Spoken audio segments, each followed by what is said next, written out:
Welcome to the Logistics of Logistics, a podcast dedicated to exploring how things get places and the people who get them there. We'll talk with logistics and supply chain leaders about innovation, industry trends, and the future of the logistics business. Now, here's your host, Joe Lynch. Hello, friends. Welcome to the Logistics of Logistics podcast. My name is Joe Lynch. Thank you so much for joining us today. Today's topic is the OneRail story with my friend Bill Catania. How's it going, Bill? It's going great. How are you? Excellent. Bill, I'm looking forward to the podcast interview here. So please introduce yourself and your company and where you're at. Yeah, Bill Catania, founder and CEO of OneRail. We're a final mile logistics solution and based in Orlando, Florida, based here in the US, and real excited to be here with you today. Excellent. So you're based in Orlando down with the mouse. Excellent. Yes. So you do final mile, you said? Is that what you specialize in? We do. We specialize in the final mile. You know, it's a unique solution and that we have an operating system for final mile delivery. I think it's also been referred to as an orchestration platform. But that's connected to over 9 million drivers. So we have the capacity at the ready with our 9 million drivers. On top of that, we're actually managing the deliveries here in Orlando. We have a logistics management team that are managing exceptions. And we've now also gotten into sort of the micro fulfillment game with the capability to place inventory in the market close to consumers and businesses. So that's what we need. Yeah, you put all four of those things together and you have OneRail. So did OneRail start as a tech company, or did it start kind of as a logistics company that was managing final mile stuff? It started with a disgruntled customer known as myself. I was standing in a home improvement center to not be named, and I had purchased a refrigerator. And this is really what started the journey for me. You know, I bought the refrigerator. They told me it would take 10 days to have it delivered. Oh, nice. Very nice. Like you had 10 days to wait. Right. And I'm looking right at it. Right. All the food's like rotting in coolers. So I'm looking right at it. I'm all excited. I'm going to have it. And then I'm not going to have it. So that's how this got started, for me. I started out in the industry, spending a few months learning about the space. I didn't come from this space. I've built and scaled retail technology platforms, notably in the digital coupon space, but nothing in supply chain or logistics. So I had to get smart on the industry, get smart on everything from home moving to delivery, take that knowledge and sort of bootstrap the first build of what became a digital courier platform. And so we were like an on-demand courier. Think of it as gig economy moving and delivery. Did that in one market for a while. And then I really had the idea, hey, I need to be a platform. I need to aggregate supply. So that's how we got where we are. We started out very humbly, as a digital courier, but then moved into a platform focused business. Excellent. What you described is, I think a lot of people are going through right now with, there's a shortage of people out there, it seemingly across most industries. And, obviously the home improvement store you're talking to, nobody wants to say, yeah, you'll have your stuff in 10 days. Right. And it's funny, I hold my tongue. I don't ever bitch at people about this kind of stuff. But my first thought is always like, I know it's not that guy's fault, but man, you're just like, I always say, next time you talk to your boss and your boss's boss about this, tell them how unreasonable this is. Not you. I know funny. You're not making the rules, but somebody making the rules really failed here. It's funny. The term you just used is unreasonable. And that's the term that I've used to describe this I've probably told this story 2 million times, right? And we'll do it one more time. No, one more time. The term is commercially unreasonable. It was commercially unreasonable that it would take 10 days to get a refrigerator. And when it was only a half a mile from the house. So thankfully I had an F-350 and I just went home and got my truck. And well, I don't know which one of those home improvement centers it was, but I know at least some of the home improvement centers, you can rent a truck there, like a pickup truck. And I was like, every once in a while I drive by, or when I'm walking by, I should say, I look and go, that'd be kind of cool. You just load it up with the truck and be back in a few hours. Yeah, exactly. And that's emerged over the past few years. You've seen you've seen that model emerge, which is sort of a do-it-yourself. But when you've got a Right. refrigerator, You get to a place in your life where you're like, I worked all week. I don't want to have to go move freight over the weekend. absolutely. Anyway, Bill, tell us a little bit about you. Where'd you grow up? Where'd you go to school? Well, give us those career highlights before you founded OneRail. I grew up in Western New York, south of Buffalo, right on Lake Erie, a little town called Westfield. Sounds balmy. Oh yeah, yeah, tropical. It's the rainforest, except it's below 32 degrees, so it becomes the snow capital of the world for a little while. Not uncommon to get a couple 2-3 feet of snow overnight in the form of lake effect. I grew up on a Concord grape farm. We sold our grapes to Welch's. I was gonna say that's what aren't they based in Concord? So Welch's, it's ironic. The Welch family came. They proclaim Concord, Mass. Now as the headquarters, but the headquarters lived in my little town of Westfield for the better part of 40 years, and it's where the epicenter of the grapes are. That's where they realized that they could scale the cultivation of those vines because the warm temperature on Lake Erie insulates the grapes during the cold winter, and it's perfect growing conditions. So if you go 2 or 3 miles inland, you can't grow grapes like you can Do they right on the lake. They make wine up there too, I take it? They do. Yeah, there's a wine industry. If you've ever heard of Mad Dog 2020, Oh uh, yeah, once or twice I so I How won't say about Boone's Farm Man back in the day? there's most of the New York State wines are coming out of the Finger Lakes, which leads to where I went to college. I went to college at Cornell. My focus was economics and business management, and I minored in political science. Wait, is that an Ivy League school? It is, yeah. Cornell Very slogan is nice. we grow the Ivy because Cornell has an ag focus and a really good ag program and veterinary science program, and so Cornell's motto is we grow the Ivy.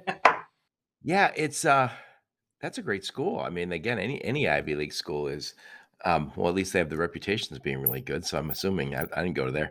It's I, funny. yeah, I joke about it now as I went to what I would say every school in southeastern Michigan. So now I'm like, no, they're all the same. somebody had to bring the curve down. I guess that was my Yeah, job. yeah, exactly. So, when you're growing up, do you have part-time jobs? Do you work? Were you an athlete? What'd you do as a kid? Yeah, kind of all of the above. I was very very entrepreneurial. When I realized that I was an entrepreneur and this is what I wanted to do forever. I was still in college. But once I got out and started to start companies and sell companies and do what I do, I started to think, when did I start doing this? And so it caused me to go back in the Wayback Machine, to first or second grade when I would go around and I would charge my classmates to draw pictures for them. So I would get a quarter here and 50 cents there, and one kid would say, "Hey, I want you to draw me a semi," and I draw a semi and I'd get paid. And then that evolved into I developed a school class newspaper. Did that for a while. The rich kids had printers, I didn't, so I was like a monk. I had to write all mine, how many copies I needed. And then the third business I had in school was selling baseball cards, which I actually did pretty well selling baseball cards. But I've always worked, I've always done my own thing, except for when I've been between startups. And as far as sports goes, I was very active in football and powerlifting. I was New York State powerlifting champion No way. junior in high school. Yeah, and I played at Cornell for a year. I realized that I didn't love football. College sports forces you to decide. You don't have a choice whether you love it or not. And if it's a like, you're not going to spend 6 hours a day on a like. You're gonna spend that if you love it. And my bigger passion, it wasn't that I didn't love football. I love auto racing more. And so I've been a driver. I've been driving race cars since I was 17. I still do it. I don't know what's more dangerous, but neither one is safe. If there's risk, I'm running right at it. That's kind of my MO. Yeah, at over 100 miles an hour. Well, yeah, the reason I ask about the sports and where you worked, I just always trying to get a sense for what people did as children as entrepreneurs. And I sometimes say this, I grew up playing sports, and I think playing at the college level is fantastic, but even playing little league and high school ball, you just realize, how to win, how to lose. how to play with a team, how to grind, right? And guys, I always say the guys that play at college ball, they really learn great time management because there's no way to be a student and do that part-time job. Well, now it's a part-time job. Before it was just a scholarship athlete. It's a job. I mean, it was, I never realized how intense it could really be until I got a report card. When we would review the footage from the previous day's practice, and we had 70 or 80 plays to review, and they would literally go by position by play. So do the metrics on that, the math. You're watching the same thing 5 times because I was on the offensive line. So everybody on the line, and then next play, everybody on the line. So every time we reviewed a play, it was 5 reviews, and you had a letter grade on your play. And so then they would start asking, Bill, why was your head? It looked like it was 2 inches off. Why was that? Why was it like that? And I'm not supposed to know. I don't know. I'm trying to do my best. It was in the moment. You So see that? You see that 300-pound guy that hit me the play before? yeah, I wasn't the biggest guy. I mean, I weighed more, but I wasn't very tall. But yeah, anyway, it was a lot of fun. Sports shaped for no question, sports have shaped my competitive drive. And growing up on a grape farm was no pushover either. That was helpful to be out there in the dead of winter, trimming grapes. And there wasn't much to do in the summer, but in the winter and the fall there was a lot to do. In the spring there was a lot to do. So between that and I had a landscaping business, I stayed pretty darn busy. Yeah, dude, you were busy. So what did you study at Cornell? Business economics and management, so economics and business management, with a minor in political science. I thought I You wanted were to be a busy. politician. What's that? You were busy. Yeah, I thought I wanted to be a politician. I worked on Capitol Hill when I was still in school. I did an internship with Senator Sam Brownback, who is the Kansas senator that took Bob Dole's role when Dole ran for president. And I had a connection to Brownback. So this was the biggest thing I did in high school, period, and out of high school. I was the national vice president of Future Farmers of America. And it gave me an opportunity to travel for 2 years before I started college. Met some amazing people, 46 states, 7 countries, over 120,000 miles at the age of 19. And it was the best, it was the greatest blessing ever at that age to be able to do that. And then you dropped it all and said, I'm not going to be a farmer. I want to do something else. Way to go. I wouldn't say I'm not going to be a farmer. So we still have the family grape farm, and All right. I think I still have a future in farming. It's just not yet. We're working on transportation and supply chain. Yeah, yeah. It's funny. I'm in Michigan, and we have a lot of in Western Michigan and then Northern Michigan. They make a lot of wine up there now. Oh yeah, yeah. Everybody and their brothers got wineries up there. Welch's has factories in 3 states, if I remember. One of them is New York, where I came from. The other is Michigan, and the third is the state of Washington. So yeah, we're top 10 egg state over here. No one thinks of us that way. And yeah, I think Madonna has a winery up north. Yeah, a lot of people in Traverse City have wineries now. Anyway, so what was your first gig out of school?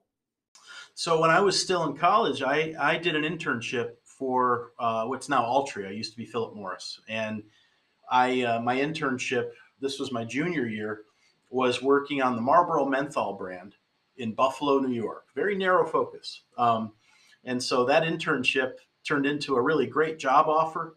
Ironically, I reported to a guy who is one of my closest friends and somebody who's very involved in OneRail. His name is Neil Ackerman. And Neil invented Amazon Small and Light. He was the GM of that business unit. Today, he runs innovation and transformation at Johnson & Johnson, and he's an advisor to OneRail.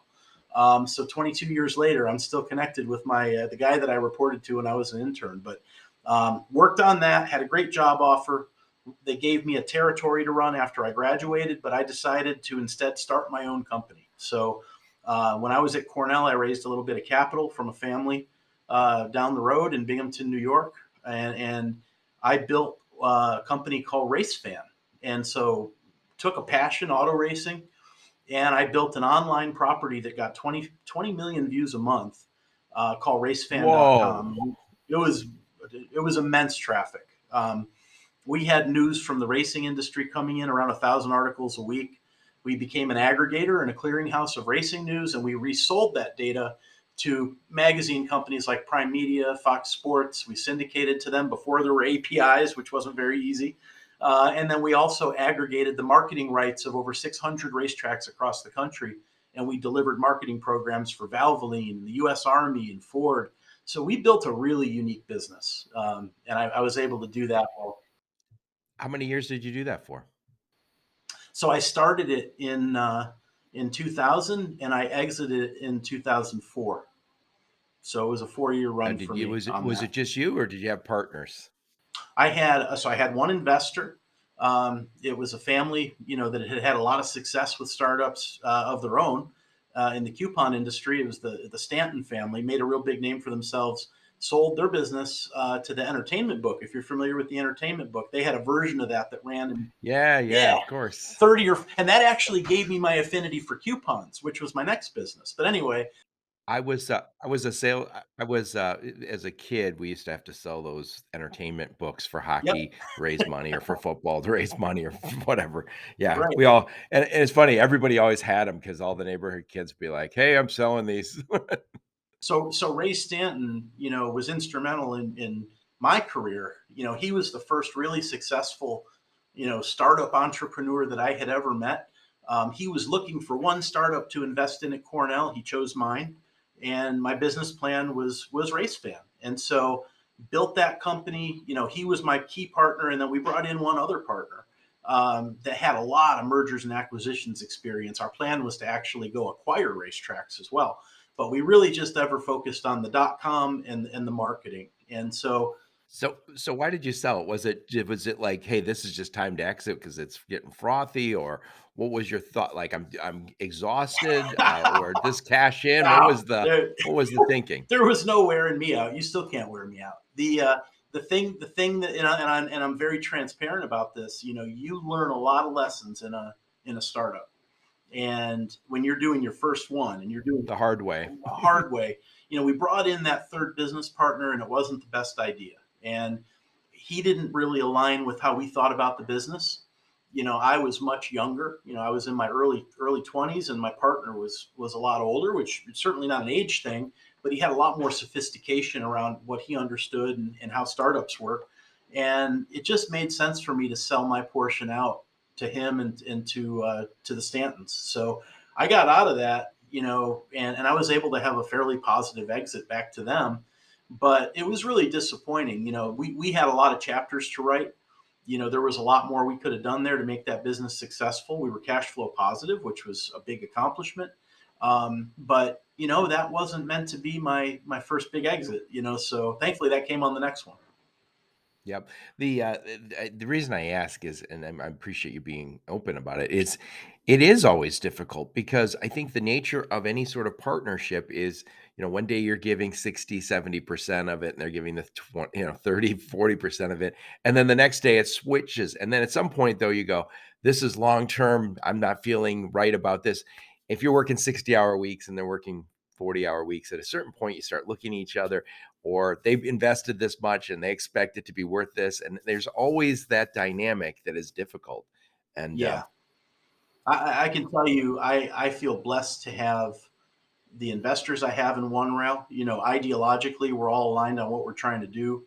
They're helpful, and the people that I've surrounded myself with on the leadership team, we're very. You have to be ideologically aligned. It's a lot like marrying somebody, right? You have to think it to some degree, not the same, but you have to be rowing in the same direction with where the business needs to go. And if you don't have that, it creates strife, especially in an early stage startup. yeah. So what was your next biz? Well, the next biz was pretty exciting. It was called MDOT, and that business, I had a non-compete in motorsports. So when I sold my shares, I had to go do something different for a little while. So I went back to my Cornell days. I did a lot of work, going back to Philip Morris and brand marketing and CPG marketing.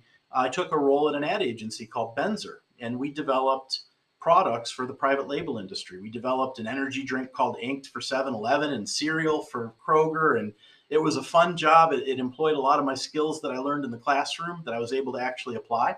And it lasted about 8 months. I started doing some things I shouldn't be doing.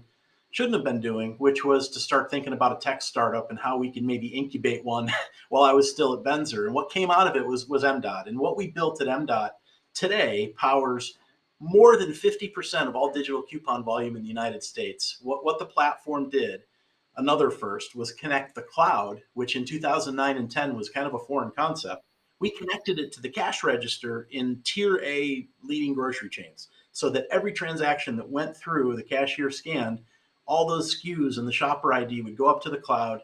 It would reconcile against coupons that the shopper had selected before they shopped. They might have selected them on coupons.com or one of the leading coupon sites, or even on the retailer website. And then it would shoot a message back down to the cash register, whether with valid coupons that have been applied to the order. And then it would all print out on the receipt just like a paper coupon. So I won the Amazon Global Startup Challenge in 2010 because we were the first company to ever do that. And then we sold the company. I sold the company to another company called Inmar, which is the leading processor of paper coupons. And Inmar, being a market leader, was the best thing I could have done. We had a great CEO there who had a vision for digital. And I went and moved to Winston-Salem, North Carolina, to be at Inmar and to run that digital business unit until we sold Inmar. So it was a hell of a run and a great learning for me. Nice. So when did that all end up? When did they finish up there? So I sold MDOT in 2011 and moved to Winston. And then in 2014, about this time of year, we sold Inmar to a private equity fund. And it was about a year after that that the ideation for this started. So it's literally been the sequence of these 3 startups in my life. Yep. So now you're in Orlando. Did you move down to Orlando at some point? I did. So, in and about somewhere between 2015 and 16, had a divorce. And with that, Sorry to hear that. started kind of a new life in Orlando, where I met a wonderful woman, and she's my co-founder in this business. She's also my wife, and her name is Lisa. So, and Lisa today is the EVP of customer success. She runs all customer implementations and support. And, it was her and I at the kitchen table that really conceptualized OneRail. And I've had her, at my hip, or I've been at her hip, I'm not sure, through the whole journey. Right. Well, awesome. So what year did you start OneRail? Well, so we incorporated OneRail basically the first of the year in 2018. And, we went out to market not as OneRail, but as Zapped, and that's that courier business that I told you about. It was about a year of being a courier in multiple states that we realized we're not doing anything exciting here. Like, what we do is really cool. It's great that you can go to our app and within an hour somebody shows up at your house. But the problem is there's a lot of great companies like Roadie. There's companies like Deliv at the time. There's companies like Postmates that are out there doing a really good job. Is that the same as like Instacart or Shipt, or that's more grocery? Slight difference. So Instacart and Shipt, they administer the labor in the store to pick the product. That's more of a shopping marketplace. We were just moving things hot shot point A to point B. So we're in cars mostly. Mostly trucks. So what made Zap different was that we were focused on big and bulky. So we did home. Oh yeah. Yeah, we did home moves. We would actually. So like you do a mattress or a stuff that would be too big for the average. Yeah, we would have moved that refrigerator from Lowe's if somebody would have allowed us to. Oh, don't mention any names. Can you, no, I'm teasing you. They don't care. I love Lowe's. Yeah. I'm just saying, if there was somebody standing at Lowe's, we would have gladly. They call, yeah. Hey, call Bill. He'll help you guys. He'll straighten things out there. So you started, as you said, as Zapped, and tell about the change that I don't know, do you call it a pivot or whatever you called it? When did you make the change to your current business model? It's so funny, Joe, because I think the word pivot, half of startup founders are afraid to use it and the other half are proud to use it. I'm proud to use it. So the pivot was real simple. We had been out there, in multiple markets now for a little over a year. And we saw the same trend as we started talking to enterprise customers, American Tire distributors. Everybody knows that's OneRail's first national customer. I was talking to Bill Hancock, who was running supply chain there. And Bill is the one that really opened my eyes to why we needed to make this pivot. We already were thinking about the pivot, but Bill was probably one of the biggest inspirations to me in that pivot. And it went through our first conversation. I said, Bill, why are we on the phone with you today? What problem can we solve for ATD? And Bill said, customers need tires and they need them fast because the customer's rewired. There's the Amazon mindset. Uber and Lyft have changed how people think about, everything. Everything's on demand. Instacart. People, when they go to a tire shop, they want to make sure they can get their tires in that same visit. They don't want to come 2 days later and get their tires. They want it now. So Bill's instruction to me was, it's a really fragmented supply that's out there of couriers. The visibility of couriers is really difficult. It's not consistent. It was really difficult to contain and control costs. And it was really difficult to ensure on-time delivery in 90 minutes or less at a reasonable rate, above 90%. And so with all those data points, and I asked the question, where do you log in? Where do you log in to run a report? That was my favorite question, and it still is. And if you tell me, well, there's nowhere to log in, well, that tells me you need a platform. When you're starting to orchestrate all these pieces, you need that. Another question, Joe, was how, if you have 8 tires or 1 tire, how do you decide how big of a vehicle comes? Like, how does all that work? So it was really just me being curious, me asking questions, and then realizing I'm really good at building platforms. Like that's what I've done my whole career, the coupon business and motorsports media business. And I realized what I need to do is stop being a courier. Don't be a courier anymore. There's companies out there that are really great at that. And what I need to do is focus on building software that solves problems and building a solution that solves problems.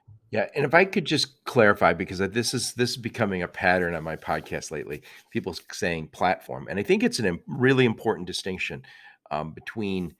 And I'll use myself as an example. And Bill, I suspect you had some of the same journeys. We've always had software in the last 30 years, whatever it is.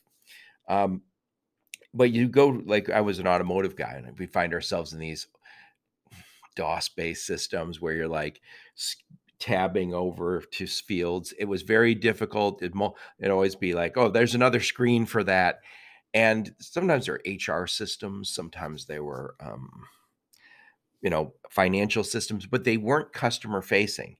And so if you're an employee, you were said, hey, Bill, you will use this. It is a condition of your employment. If you want to get paid this week, you go into that HR system. It didn't matter how clunky or inconvenient it was, you used it.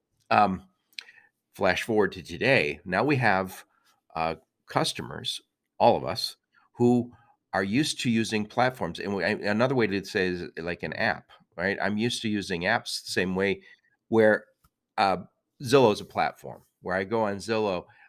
That my customer experience is through that app. I never have talked to somebody from Zillow. And so if I'm online and I'm looking for a house and I have that experience, then I go over the app. Same great experience, slightly different. But the point is, when I say platform, I mean it's customer facing as opposed to the old way that I never called those other things that were in the background platforms. And increasingly, the platform is the customer experience or a big part of it. And it doesn't have to be all of it, but it's a big part of it. And it has to be intuitive because we are all spoiled by the consumer technology. We use Facebook, we use Zillow, you use DoorDash, you all use these. And if I go over to OneRail and Bill says, "Yeah, you'll get used to it. It's clunky," they'd be like, "Get the hell out of my office!" Right? It has to have that experience. And to me, my podcast consult called it consumer tech grade experience. And if we don't get it, it's becomes so obvious if you don't get it. And if somebody was to say, "Hey, it's really easy. You just go to our, you get a training session for 4 hours," you're like, "Oh, is it?"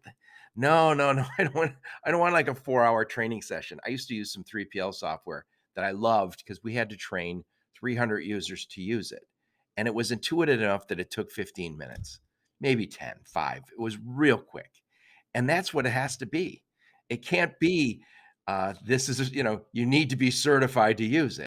So you've brought up an interesting point. There's systems out there like AS400, and there's old 20, 30-year legacy technology that's still running enterprises, and we never really thought of them as much as a platform. I've never really thought about it that way, but I think what makes OneRail a platform or any enterprise, modern day platform, it's distributed computing. It's data driven decisioning, right? It's decision that's made based on data, and it's decisions that can be automated and optimized where multiple systems can talk at the same time, removing that. My COO Jeff Flowers calls it swivel chair, where I'm going to look at this screen, boom, and now I'm going to do this over here, and then I'm going to do this over here. That swivel chair effect is what we've made go away by interconnecting a whole entire ecosystem, right? And that's what to me. And then the final thing is, not only you have rules in there that make decisions, if then this, and then event driven real time messaging is really critical. You think about, I heard somebody say this. I heard Joe Rogan say this. I thought was interesting. Is he said, if you were going to at some point implant everybody with computer chips into their head, what would be the first step? And it would be, well, I'll sit them down at a computer every day and have them take information out of their head and other people's heads and other systems and put it all in there. And I was thinking, yeah, and you mentioned the swivel head where you're moving between multiple screens, and a lot of freight brokers, a lot of people in this industry are doing that. In a sense, we become human APIs. That's what we are. That's what we are. And at some point, you want to say, no, I don't want you to have to be able to look at this screen on pricing and this screen on authority and this screen on a load board. I got to get that all in one place, and ideally, that's that platform. And stop treating the humans as if you have to act like a machine, because a lot of times that's what you're doing. You're just taking information from one system and using it for. Absolutely. I like the term human API. That's very appropriate. Yeah, and we've got to get out of that mindset, because again, this business, what we're seeing in, I'll say, any intermediary is going to become more and more automated. So I tell people, I talk to a lot of young people every week, not just on the podcast, but even on the phone. And I always say the same thing: is a lot of the stuff that you're doing is going to be automated soon. And those systems can make better decisions than you can. And by the way, I'm old enough to say this because I had a buddy who was on Chicago Board of Options, and I used to say to him 20 years ago when I go visit him on the exchange, "Hey, this is going away, don't you think? Don't you think a computer will do your job?" And he's one of the open outcry guys, and he said, "Yeah, yeah, at some point it will," and it did. He's a teacher now, which he was ready to move, but it was the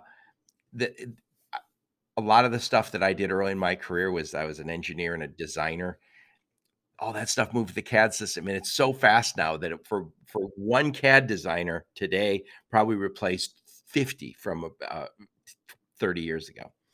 Anyway, so you mentioned your first big customer was this tire company. What was the name? Yeah, American Tire Distributors. They're the largest tire distributor in the United States. They have about 120 warehouses, and they've been a tremendous partner to us. We're lucky to have customers that are also partners.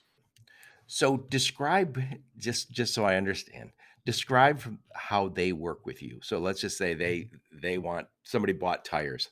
How do they work with you Yeah, guys? so they Step by step. yeah, great question. So they have plenty of trucks, right? They have 1,500 trucks. They have one of the larger fleets, largest, I believe, in the tire industry. But as a private fleet, it's one of the larger fleets in the country. And their trucks are out there every day. They're routed, very intelligent design. But along comes this expedited opportunity where customers all of a sudden, when they walk into a tire shop, and those tires aren't there. And tires typically aren't always in stock because they're really big and they cost a lot. So the concept of having every permutation of tire on the shelf is really low. Yeah, it's too expensive. If you have 1,500 locations, you can't have, I mean, I guess you can, but it'd be a very high inventory carrying cost. Right. ATD has a long history of making supply chain their competitive advantage. And it has to be. You have to deliver that tire on time and accurately every time. So they had the vision, to start putting together this program. It's called ATD Express. It's an expedited tire delivery program for tire shops and repair shops. And when a customer walks into a tire shop and they have a Suburban, let's say it's a 2018 Suburban, the clerk at the tire shop will look at the screen and say, "We have two in stock, but we need to get two in." Normally, like pre-Express, pre Amazon wired customer, the conversation would go something like this. Hey, the truck will be in 2 days. We can have those here. Can you come back in 2? Now, you've already left work, right? You want to get your tires changed. Today, it's different. If they say 2 days, the customer leaves. They go to the next tire shop. Right. And so, or the other thing that happens, the tire shop orders from 3 tire distributors and sees which one shows up first. And the other 2 get sent home if they don't get there first. That's what happens. So ATD, very much in the front of the industry like they always are, decided they were going to build an express program, which is a 90-minute delivery. Get the customer out the door in 2 hours if you're a tire shop. So they had gone down that path, and there was that realization that they needed more predictability, dependability, faster, more on-time deliveries that had cost control and oversight around the whole process. And one other thing, it's got to be 90 minutes. I imagine they want a little bit of visibility in there too, because if you say, yeah, it'll be there in 90 minutes, I don't want, the next time I hear from you, I don't want it to be 91 minutes where you go, couldn't find anybody. there's tens of thousands of phone calls that that come in a business that size if you don't provide real-time visibility to the tire shop and then ultimately to the consumer who's waiting for the tires. So that started the whole conversation with us and them. And it started out, we were going to be a courier, and then that evolved into, well, OneRail's building this, we're going to pivot from being Zap to OneRail. And we built our platform, and the problem we solve for them, it runs automatically. When a customer goes into a tire shop and they have that dialogue and they need to get 2 more tires delivered, as soon as the clerk hits the order button and they order the 2 tires from the warehouse, OneRail gets the order. It's going through Oracle. We take that data out of Oracle. For example, how many tires, so quantity, the cubic feet of the tires, the weight of the tires. We use that data. Our platform matches the delivery to the right courier in that market that's contracted on the right pricing rate card with American Tire Distributors. We provide all the rates to American Tire Distributors, and we rate shop. We find the best courier. It's also an algorithm that takes into account on-time rates. So quality and cost are the 2 big components. And this all happens in 200 milliseconds. It happens that fast. As soon as that Oracle order comes in, out goes a dispatch. And let's say we dispatch it to one of our couriers. We have one called Freight. They have Sprinter vans and pickup trucks. They have 2 minutes to accept that order. If they don't accept it, the API will kick it to the next courier in line. That's maximized based on cost and quality. So let me ask you this: how do you make money within that deal? Do you just get paid a little more by the tire distributor and make a markup there, or is it a transaction fee? How do you guys? Well, it's a great question. We're doing a couple things here. We're providing the tech stack and the full solution, and it's SOC 2 compliant. Data privacy and security is at the top of our list, which our customers demand. That platform is a SaaS-based pricing model. So we have a software as a service pricing model, a licensing model that our customers pay us for. And then if they elect to use our courier network, we are making some margin on the delivery, but it's more than just the delivery. We're providing an exception management team. So as there's potentially missed, wrong items or addresses aren't correct because Google Maps hasn't updated yet, we have a team based in Orlando that's managing those exceptions for our customers. And then the third, real quick, the third thing we also do, Joe, is we provide a completely outsourced carrier courier management solution where that was my last question. I should let you just ask it, but we're out there procuring new partners every day of the week. So you have to vet those, and do you have insurance for them, or you make sure they have insurance, or how's that Double work? insurance. So we're insured as the courier of record, but we also require them to be insured at the same rate. So every contract that we have has insurance requirements, and we hold our couriers and carriers to those requirements, but we also carry that insurance. So it really is efficient. So our customers, our shippers, retailers, distributors, they don't have to go out and find carriers and couriers. They don't have to onboard them. We fully onboard them to our solution. And the hardest part is managing. If you have a quality issue, you have a carrier that might have 50 markets they can provide deliveries in. Maybe there's 2 or 3 they're not doing so well. So that requires a conversation. So we're taking a customer success approach to how we manage supply, and it's a true partnership. I was at Lyft headquarters last week, meeting with the leadership team, including the founder. That's the level of visibility we have with our partners here at the headquarters in Orlando. We have our courier partners come in all the time for 2 and 3 day workshop sessions on how we can scale and get new capabilities together. It's interesting. One of the things that's come on my podcast, come into my purview recently, and and it kind of blew my mind a little bit, is I didn't realize this, that, and there's slightly different business models, but Instacart, DoorDash, Shipt, those companies that go and do shopping for you, they exploded during this COVID time when people didn't want to go out. And one of the challenges that I understand from talking to people is the grocery store. Oftentimes, first off, they lose the information on those loads. They don't. They aren't. I'm now Shipt customer. By the way, I use Shipt. Yeah, great service. I shopped at Meijer, which is Midwest. It's like Walmart, except we like to think better. And Meijer, who I shopped with 20 years plus, all of a sudden I'm not their customer. I'm Shipt's customer. Right. And I became aware of that one time when I wanted to return some caffeine-free Diet Coke, because who would drink that? And I went back to return it, and I gave them my customer number. They go, "Oh, we don't have a record of you buying that yesterday." And I was thinking, oh my God, so Shipt owns my customer data. They own the customer relationship.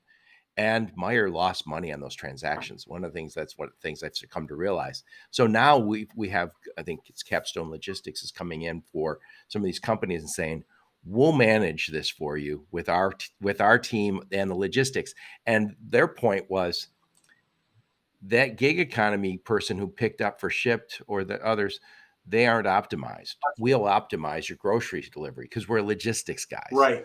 And we aren't going to take your customer. We're not going to start a fulfillment business at some point. That competes with you. And so it became, so as soon as he said that, I was like, yeah, the gig economy, I think, has some real benefits. We've seen that. People who do it every time I'm in a Lyft or an Uber, people are pretty happy to do that job. Oh yeah, they love it. And my daughter got picked up in a Lyft like 5 a.m. She was at an airport, and she called me because she was a little worried. Like, I'm getting in this Lyft. I don't know this guy. Guy was an app developer, and he said, "Yeah, I do this because I'm at my house all day. I develop apps. I never get out of the house." But he said, "I've gotten 4 customers from driving." But anyway, getting back to it, logistics is kind of honing in on that gig economy, not to get rid of it, but to say, how do we make this as efficient as the rest of logistics? I think the gig economy is here to stay. I think it's going to be people like yourself and other technology guys and logistics guys who are going to say, we're going to make it lean and mean. Lean and happy. Well, you nailed it. Gig economy, I think, went through what I would call the pilot phase. Yes. Between, like, I don't know, I'm just going to throw it out there, 2015 and maybe COVID, was a big accelerator of, hey, and we ignored it as logistics guys. We ignored it. It was outside our purview. Right. Well, I think gig economy has a little bit of a reputation of no control over quality and no control over dependability and non-badged. And, how can you trust people you don't know to go do these jobs? You need a platform to make it work. You can do it, but you have to have a platform to manage the quality. And then the redundancy, right? Redundancy is very important. The way that the transportation space has always worked is I have a zip code, an array of zip codes, and every one of these zip codes relates to a carrier or courier. And if it's this zip code, it's this courier. And we've sort of flipped that model on its head. We're saying there's an array of zip codes and there's many couriers. And if this courier just happens to not have capacity at the very second that this delivery is happening, boom, it's going to the next one, the next one, the next one, the next one. And we've got 20 or 30 couriers in most markets. We're in 250 cities. So to do that, you have to have a platform because that calculation has to be done in real time. It's got to be real time connected. and it has to be highly redundant. And that's the way we've been able to go to market and do 30-minute deliveries day in, day out with 99% on time rates. Right. And you think about if you were to say, I'm going to go hire these people, they're all going to be my employees in those markets. You can't possibly do it efficiently.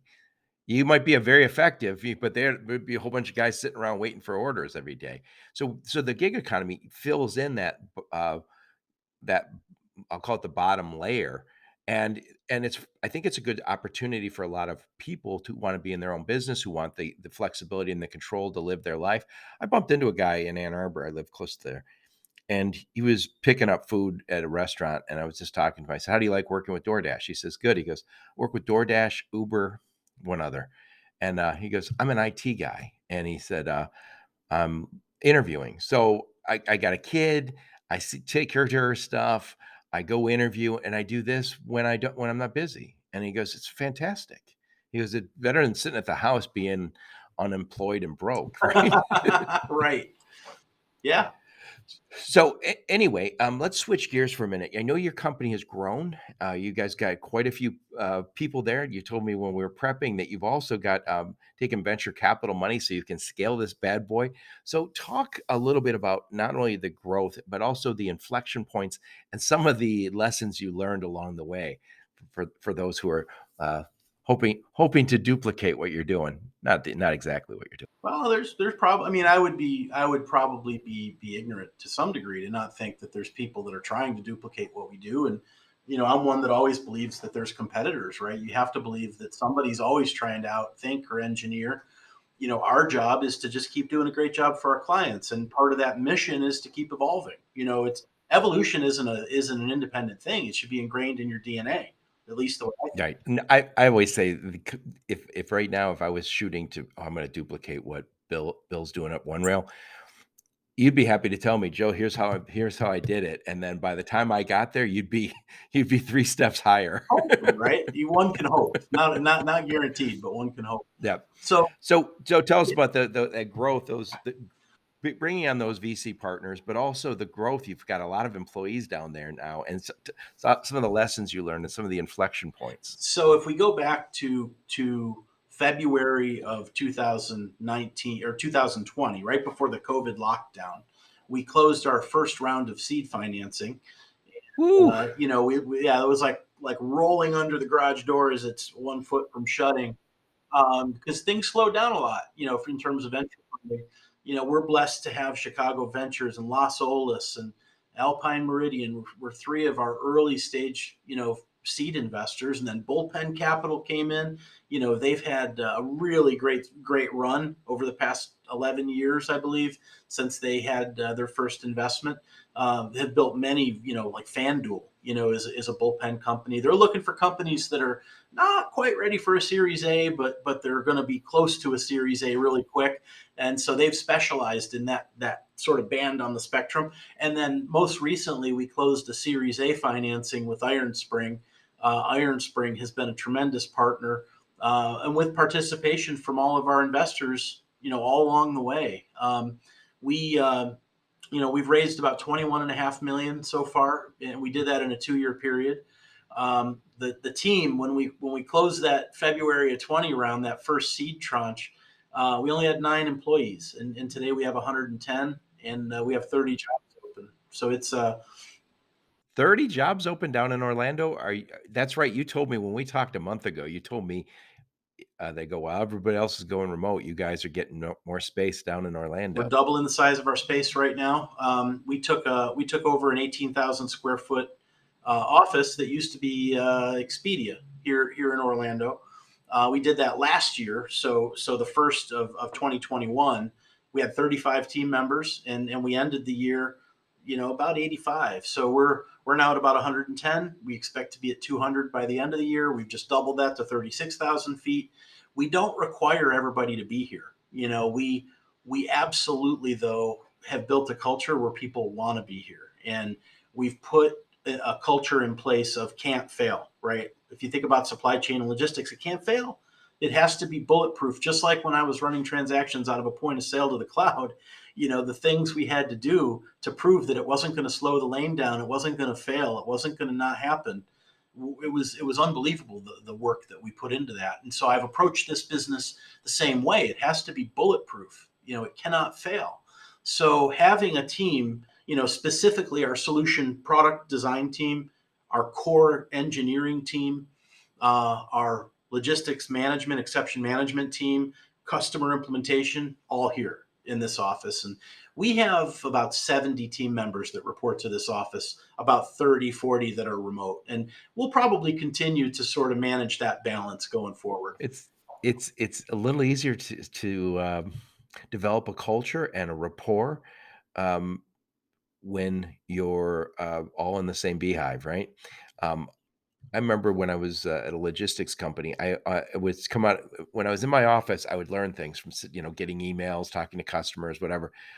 But I would learn just as much walking by the bullpen and hearing what was going on, like who's, arguing about it. I can't get a truck for this lane, or pricing issues. I try not to be a busybody, but I could hear all that. And then after a while you go, yeah, I started to pick up a lot of the chatter, what's going on. That's the informal stuff. But so through all that growth, well, first off, I want you to talk about those inflection points, some of what you've learned about that rapid growth. But also, if you don't mind, give us a few bullet points. What's the difference between a seed round and a Series A?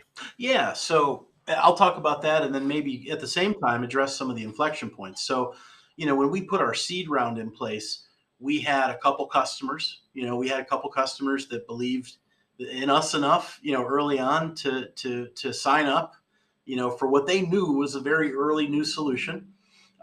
So you have that early adoption. You have early signals that there could be what they call product market fit. You've proven it out a little bit. Right. Enough. It looks good in PowerPoint, and we can demonstrate that we can get data to run through the system. And now we just need to run it through your system. Right. And so you have to prove that. And it takes a level of proof points to get to even that stage. But seed round is really all about, hey, we have an idea. We have some early customers. We have the makings of a leadership team, and we think we know what we're doing. But we also recognize that things may change, and so that's a seed round. You got to. So the advantage for the seed round investors is you're potentially in early and cheap, right, compared to what people later in Series A, C, A, B, C, D would get. Yeah, right? yeah, naturally, right. So that was the first lesson I learned when I had RaceFan, and I took that first investment from my first ever investor, was the risk reward equation. The more risk, the more reward. So our early stage investors, our earliest investors, were actually angel investors. They were people like you and me that wrote a check. One of them is Jeff Flowers, who's my chief operating officer. He started out as an angel investor. So they took like ultimate risk. It was investing in a PowerPoint and a guy, and his wife, and then eventually a small team and a little more promise. And then when the seed investors come in, that's venture capital. And there's a pretty darn good chance that there's line of sight to some repeatable revenue. So that next phase, though, the Series A, you've demonstrated what they call product market fit, meaning there's enough customers to demonstrate a pattern that there's a need for this. This isn't just some crazy idea. I'll never forget, in Erie, Pennsylvania, I went to a startup angel investing like Shark Tank event, and some dude had this device that would sit on your counter and spin a beer can at like 2,000 RPMs to ice it. And so there was ice, and it would spin the beer can. That's a good example of maybe not quite product market fit yet, just a cool idea. You hear, if you ever watch Shark Tank, they say that's a hobby. It's a hobby, not a business. So we get to that Series A phase. We've demonstrated that there's more than 10 enterprise clients. You have a mature leadership team.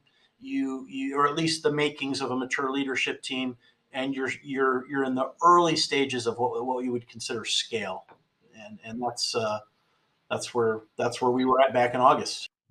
So talk about some of those lessons you learned along the way, because you had to learn some lessons from scaling that quick, and you got over 100 people and hiring 30 more. Well, I think the biggest lesson I've learned is, and it's one that it wasn't really that new, I hate to say it, I haven't learned too many new lessons. A lot of You've done this before. yeah, when you've done a startup, like MDOT, which was a super big enterprise scale play, you learn a lot of lessons. So this one, there hasn't been any extraordinarily new lessons, but it's the same thing. Serve your customer. It gets back to basics. Listen to your customer. The biggest thing, Joe, that I have to really be careful of is the juice worth the squeeze? Are we putting enough into this solution to solve the whole problem? And when people ask me, who's your competitor? I can't point to one because we're solving problems across three or four different, very discrete Oh, that's solutions. cool. So, But that what you just described though is so important because one of the I talk to a lot of people is you're end to end and you're looking from end to end. Where's the gaps? Where am I? Where are we dropping the ball? Where are we weakest? yeah, Um, a lot of times when people say, "Oh, we got visibility," they're talking visibility from point A to point B. But the people we serve have supply chains that are 16, 18 weeks long.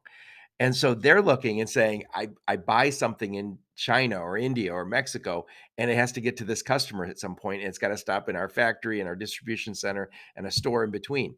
That's what they're looking at. And so that's how you just described what you're trying to do, that end to end. it's the end to end, and if I can provide you tracking on your trucks, but I can't connect you to couriers that can do deliveries when your trucks can't, am I solving the problem? And if I can't, and if bad things happen, right, that require hands-on involvement, and you don't have the staff to do it, then am I solving the problem if I'm not providing that service? So that's why we feel really strongly that this solution, yeah, people come here into our office, customers, investors, partners, and like, oh, you guys do hard stuff. Like, yeah, we do. We signed up for hard. We looked at hard and we Right. ran Oh, yeah. right at But it. by the way, a lot of fulfillment centers, a lot of companies really like the light stuff. They like the idea of shipping little things because it's easy. And they and if you can utilize UPS or FedEx, boy, life is good. You've you guys have taken on the bigger challenge. So, Bill, I know I've gone past our time, but I have still a few more questions for you. So, what's what's next for this industry? The final mile, what you guys are doing? What's next for the final mile that industry? What's next for your company? And maybe you could talk a little bit about that micro fulfillment stuff. And then last but not least, what's new next for you? So what's next for you, your industry and your company? Yeah, so let's start with the industry, and at the same time, I can describe what's next for the company. We're finding we feel really confident that we've solved the transportation problem in the final mile. We're able to make real-time rate shopping and dispatch decisions that are data-driven and empirical decisions across courier, parcel, and LTL and FTL. So, we can rate shop parcel versus courier in real time, make the right decision, kick out a label, manage it here in Orlando. All that stuff happens in the blink of an eye, and we're good at it. Where we see the puck going is being able to now couple micro fulfillment with that. And so, as an industry, you're starting to see more and more. I call them parcel replacement companies. Companies like Viho and Pandion have done a good job putting solutions together that really solve kind of a different problem than OneRail does. They're building kind of these micro sorting. They're sorting centers. So taking Yeah, there's sortation yeah, centers, right? lots of investment. It's a big problem they're solving.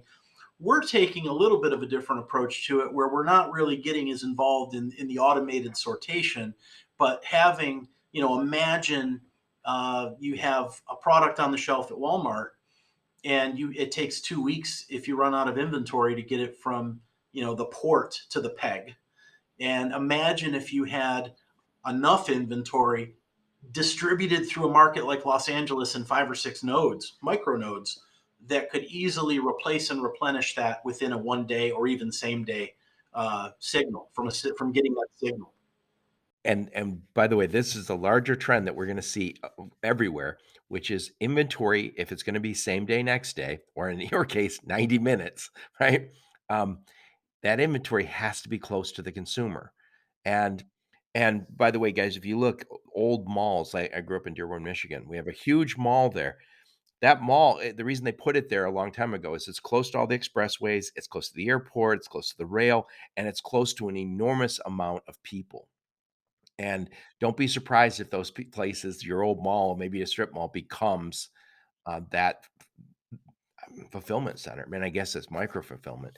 And by the way, one other thing I'll mention, the trend is we used to go to Amazon and say, I'd like to buy a sweater and I'd like to get it in a week or so. Now it comes in 2 days, sometimes overnight, but more and more we're buying groceries, we're buying stuff that you wouldn't have bought 10 years ago online. Now you're buying it online. Tires, 10 years ago, there's no going and getting tires, buying them online. I mean, if if you bought them online, you had to pick them up somewhere. Right, right. Yeah, now there's installer bases and everything else. But yeah, yeah. So anyway, I interrupted you. What's next for you and your company? So yeah, micro fulfillment for OneRail is really the next big chapter. Another thing that's exciting is we're launching OneRail inside of Shopify. We made a decision 2 years ago to focus only on the big enterprise channel, and that's evidenced by some of our customers that we have. And now what we're doing is we're moving downstream into mid and SMB by exposing our platform through marketplaces. And Shopify is the first big launch that we're going to do that. We're doing it next month. A one store operator, will be able to go in there, put in the credit card, start paying for the service, and start leveraging our network and our platform just like a big shipper would. And we're excited about that. That's going to drive a lot of growth for us. And that speaks to another trend that we're seeing a lot is used to look at a transportation management system or any sort of system as uh, it was complete. It did all the functions itself. Now more and more companies like Shopify are saying, we're going to partner with somebody. So you are connected to them via API. And then if I'm at Shopify and I say, I would like to start working with OneRail to help me, I don't have to have some massive integration in 6 weeks. It's as soon as I sign up, I'm in. You're in. It's a configuration. You upload your brand logo, so when a customer gets tracking, it has your merchant logo on it, and you have access to a 9 million driver network. I mean, it's really novel. Yep. So, Bill, who is your sweet spot? Who are you looking to work with? I mean, who's the perfect customer for you guys right now? The sweet spot for OneRail, is so first of all, the verticals we focus on pretty heavily are retail, no surprise, product distributors, which is pretty broad, healthcare. Well, Yeah, give us an example of like a product distributor. What do you mean by American that? Tire distributors, right? They're a good example. They have products in a warehouse. They don't have a retail storefront. They need to get products to a service center. Another example would be we do a lot of work with PepsiCo. Getting product from a PepsiCo warehouse to some of their accounts, and there's various different executions and use cases there that we work with them on. So anybody that's manufacturing a product that has to get it to retail or service location, or even in the field, working with Sonopar, a large electric. And now do you do any to homes to consumers? We do. We're doing direct to consumer from store. So when we think about final mile, Joe, it's agnostic to shipping mode. So there's a lot of LTL, there's FTL, there's parcel, and of course courier. But the other thing is it's agnostic to use case. We believe that final mile can exist because the definition, according to Gartner, and I listen to Gartner, is when goods move from one balance sheet to another. So when goods move from a balance sheet of a supplier to a factory, that's their final mile, which is different than the final mile from the factory to the warehouse. So what percentage of your shipments are to retail versus or to a business versus to a home? We're probably maybe 70-30, 70% B2B, 30% B2C. And we're, as far as modes go, we're heavily weighted towards courier. No surprise, because that's where the volume is in frequency. Is the hotshot courier deliveries, and those happen across B2B and B2C. They don't discriminate. There's a ton of B2B courier business out there. Yeah, yeah. I love what you're doing because again, I feel like it's professionalizing and organizing the gig economy in a way that helps them be more efficient. And that's a big deal because While it's a wonderful resource, it was outside of logistics, operational control Right. in many ways, and it was unorganized. No wrong way to say it. It's just I think you're making everybody more efficient and more effective with software, and That's right. that's what we need. What we found, Joe, when we started, we turned the platform on and doing work for Menards Home Improvement. Been doing work with Oh them. yeah, they're a big Yep, company. up your Michigan way. We've been working with Menards now for 3 years, and Menards, we found as we were doing deliveries in Chicago, for example, there was a 5x difference in the bid ask, between the lowest and the highest cost Right, courier in our network. right. When we started aggregating couriers, we could do it for $15 or $88. So imagine having a platform that over time builds a pricing index because we're narrowing that down to a point where it's 5% plus or minus. That's Yeah, what we're it's doing. it's it's it's just as you said when we opened the conversation. You ask, "Where do you log in? Where are your reports?" Right? By the way, when I used to sell third-party logistics services, mostly LTL, I got to the place where when I would go meet someone, I wouldn't walk in with my computer or anything. I would just walk in with a carrier scorecard that I used, and I'd say, "This is from one of my customers from last week." I said, "Do you have that report from last week?" And they go, "Oh, no. How'd you do this?" I was like, "It's not hard if you try." That's a great strategy. It's all about data, right? "Do you have this report?" And I used to always say, "I'm not just gonna email it to you either. We have a meeting around this report every week." So on that note, you asked where the company's going. Micro fulfillment and Shopify are two. The third and final, kind of big thing that we're doing is we're now building our data science team. We have some huge, like big time I love it. hires that we're going to announce soon, and we're building out kind of our data science team. And our goal is to bring maturity to the pricing in the final mile. Right? It's if you send something through a LTL shipping lane, you're not going to see a 5x difference. You're going to see So what 5%. so somebody's saying, "Well, okay, I kinda know what data is. I kinda know what science is. What is a data scientist gonna do for this guy?" Costs a So lot. what is that gonna They're going do? to cost a lot. Yeah, That's what exactly. they do. No, data, big data is really, I think, the next big chapter for OneRail because we're sitting on this data across over 400 delivery companies. Again, 9 million driver reach, all the different modes, 65 carriers. In addition to the courier base, we have 65 carriers on our network. So if you can imagine, we have the actual performance data, cost, density data. We know exactly what's going on, where and when, and we're able to take that data and continue to drive value for our customers and drive profitability for the carrier. Carriers don't want to lose money any more than shippers do. Right. So, No, and yeah, it's just so it's being able to take all this data and make it, will you add automation at some point on we pricing? already do. Yeah, Okay, we already have we excellent. already have automated the pricing. So a lot of things are automated. The dispatch is automated. The selection of the carrier or courier pricing is a big part of that algorithm and how we automate and make that selection. And when you hire those data scientists and you do more and more transactions at some point, it just becomes like, we absolutely positively know this is the price for that lane because we've done it enough times and we've talked to enough people. There's so much, Joe. When you and I'm going to use an example. I'm not saying this is what's happening, but if we took an auto parts chain and we're doing a lot of work with Advance Auto Parts, they're one of our largest customers. If you take the demand cycle of when auto parts need to be delivered to repair shops from an Advance Auto Parts location, that's a really big spike in the morning. We have courier networks that deliver food and some that even do convenience store late night deliveries, right? They're going to have a reciprocal demand curve.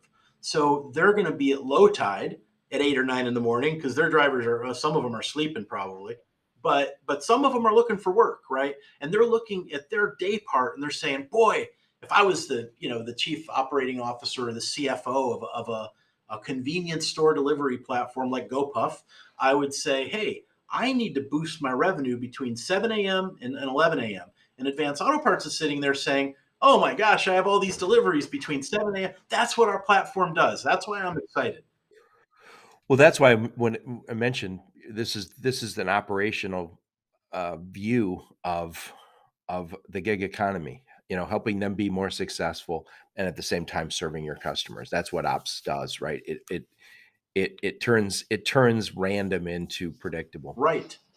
That's a very well condensed way to say that. I think an old boss yelled that at me once. But it's really true. I mean, data scientists, I'll never forget when we brought a data scientist in my coupon business at Inmar. We learned that we would always open a meeting with, guess what the number one most frequently purchased item is with Tide detergent. So if you see Tide detergent in a shopping basket, do you want to guess what the number one most likely secondary purchased item is? This is true, by the way. I don't know. Eggs? Cheez-Its. The reality is, when you're truly executing a data science play, you can't look at it and just know. There's thousands of dimensions of data that come into play, and we don't even really know why. No, but that's the crazy thing about AI and machine learning is this idea that you go, whoa, it's artificial intelligence. I have real intelligence. But I also have biases. I also don't see everything. I am not a decision-making machine. I make lots of bad decisions, and then I justify them later with facts. Right? That's the human animal. I mean, we do great things, but AI is getting better and better, and those kind of non-intuitive insights is what we're gaining everywhere. So. Anyway, Bill, thank you so much for sharing what you're doing over there. It's a fantastic story. I mean, congratulations on your success and on what you guys are doing at OneRail. What I'll do is I'll put a link to anything you give me, any marketing assets, your website. I'll put a link to your LinkedIn profile. I'll put all those in the show notes. And are you guys going to be at any conferences coming up here? We are. We're going to be at Modex. We'll be available there. We're going to be at the Last Mile Delivery Show in Las Vegas. And a big one that's coming up, we're the host sponsor of the Florida Supply Chain Summit. All right. Hoping to have the governor when is there. that? I'm planning to introduce the governor. That's coming up the end of this month, the 21st and 2nd of March. Good time to be in Florida and a good time to be out of the Midwest and the Northeast. Absolutely. It's going to start getting hot here, though. Yeah. Well, you guys win the winter, but we win summer up here. Oh, yeah, but that's summer. It's just like where I grew up. Yeah. Do they have summer in upper New York? It's just, I'll tell you what, it's identical to yours. It's the best summer ever. Yeah. It doesn't get better than that. Right on the lake, got that breeze, and 80 degrees, 78 degrees, and breeze. See, that's not here. We get like 90 and humid over here. Oh, really? Okay. We're on the wrong side of the lake. Yeah. Thank you so much, Bill. I really appreciate you taking the time. I'll put those links in the show notes, any marketing assets you give us. And check out Bill and his team from OneRail at all those conferences. Oh, I also hope to see you at Manifest. I did not go to Manifest this year, but I will be there next year in Vegas in January. So, yeah, they have a phenomenal show. We participated. Couldn't have been happier. I interviewed Pam from there, and I'm going to interview Courtney from there. And I didn't go. And I've talked to 3 or 4 people who said, "Oh, you got to go." And then when I talked to them, they said, "Well, you got to come next year." And I said, "I absolutely will." So, yeah, good. Thank you so much. Well, thank you. Thank you. We really appreciate it. Thank you. And by the way, thank all of you for listening to my podcast. Your support is very much appreciated. Until next time, onward and upward. You've been listening to the Logistics of Logistics podcast, where we engage in conversation with experts in the logistics field. For more details, visit thelogisticsoflogistics.com or follow Joe Lynch on LinkedIn.